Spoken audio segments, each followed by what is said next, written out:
Waheguru Ji Ka Khalsa, Waheguru Ji Ki Fateh. Welcome everyone. Today we journey to the final transformative years of Guru Nanak Dev Ji's life.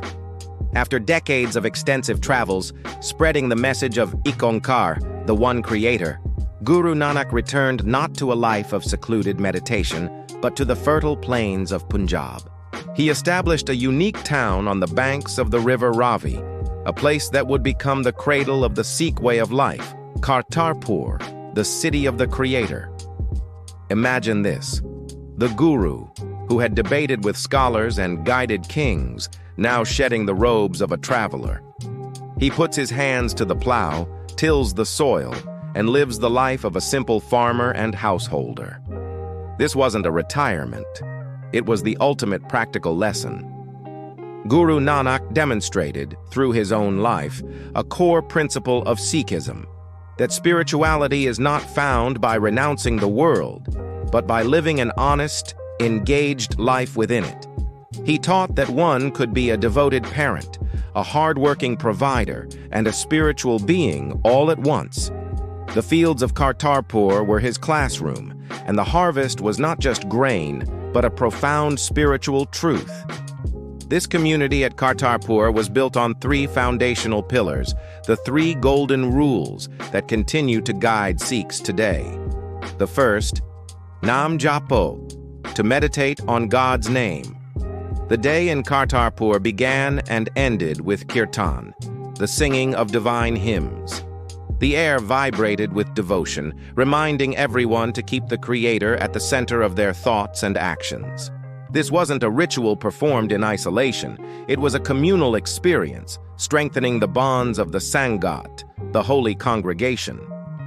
The second pillar was Kirat Karo, to earn an honest living through hard work.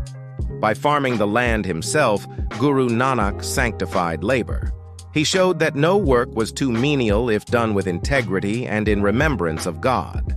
Everyone in Kartarpur contributed, whether in the fields, in crafts, or in managing the community. This principle dismantled the old social hierarchies that deemed certain professions superior to others.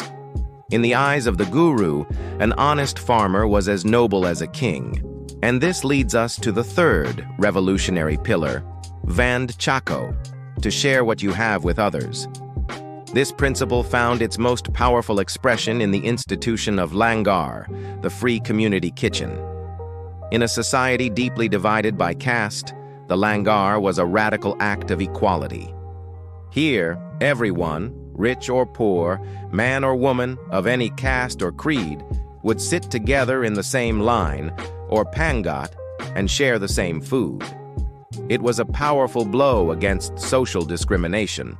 The Langar wasn't just about feeding the hungry, it was about nourishing human dignity and recognizing the divine light in every single person. It was a living, breathing demonstration that before God, we are all one family.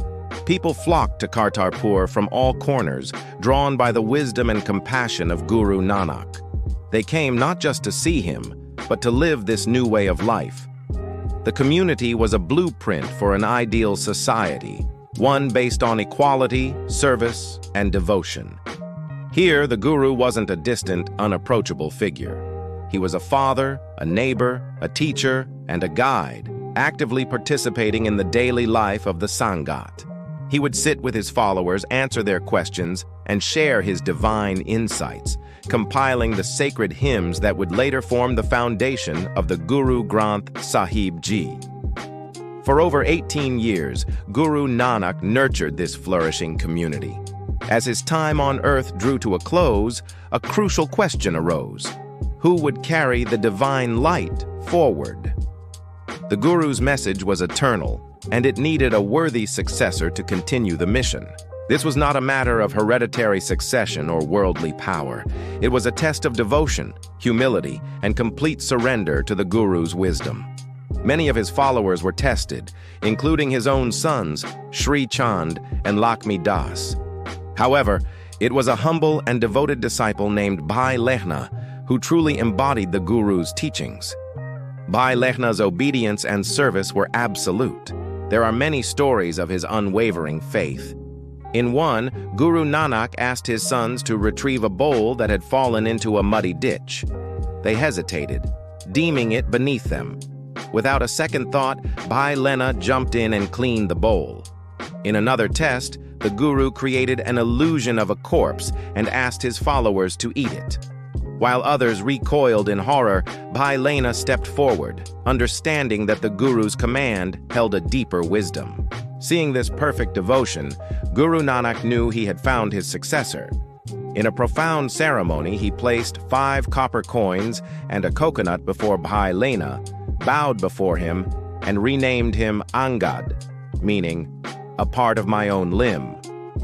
Guru Nanak passed the divine light, the jot, to Guru Angad, making him the second Guru. He declared, "Angad, you are my very self." This was a pivotal moment.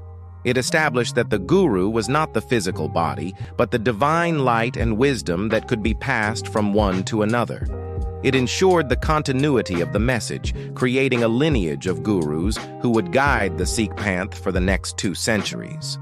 In September 1539, Guru Nanak Dev Ji prepared to leave his physical form. A beautiful legend tells of the final moments. His Hindu and Muslim followers began to argue over how his final rites should be performed. The Hindus wished to cremate him, while the Muslims wished to bury him. Guru Nanak, ever the unifier, asked them to place flowers on either side of him and instructed that whoever is flowers remained fresh the next morning could perform the rites according to their tradition. He then covered himself with a sheet and departed from the world. When his followers lifted the sheet the next morning, they found nothing but the fresh flowers. The physical body was gone. This final miracle was the ultimate lesson in unity. Guru Nanak, who had spent his life bridging divides, transcended them even in his passing. The community, in their shared love and grief, divided the sheet and the flowers. The Hindus cremated their half, and the Muslims buried theirs. Today, shrines stand on both sides of the India-Pakistan border in Kartarpur, a testament to a guru who belongs to all of humanity. The legacy of Kartarpur is the legacy of Sikhism itself. It is the living proof that a life of spiritual devotion can and must be integrated with our worldly responsibilities. It is the revolutionary idea that all human beings are equal, and it is the establishment of the succession of the Guru, ensuring that the light of divine wisdom would never be extinguished. Guru Nanak Dev Ji didn't just found a religion. He laid the groundwork for a practical, compassionate, and egalitarian way of life that continues to inspire millions around the globe. Thank you so much for joining us on this journey into the heart of the Sikh faith. If this story has touched you, please like this video, share it with others, and subscribe to the channel for more explorations into our shared spiritual heritage. Stay blessed and stay curious. Waheguru Ji Ka Khalsa, Waheguru Ji Ki Fateh.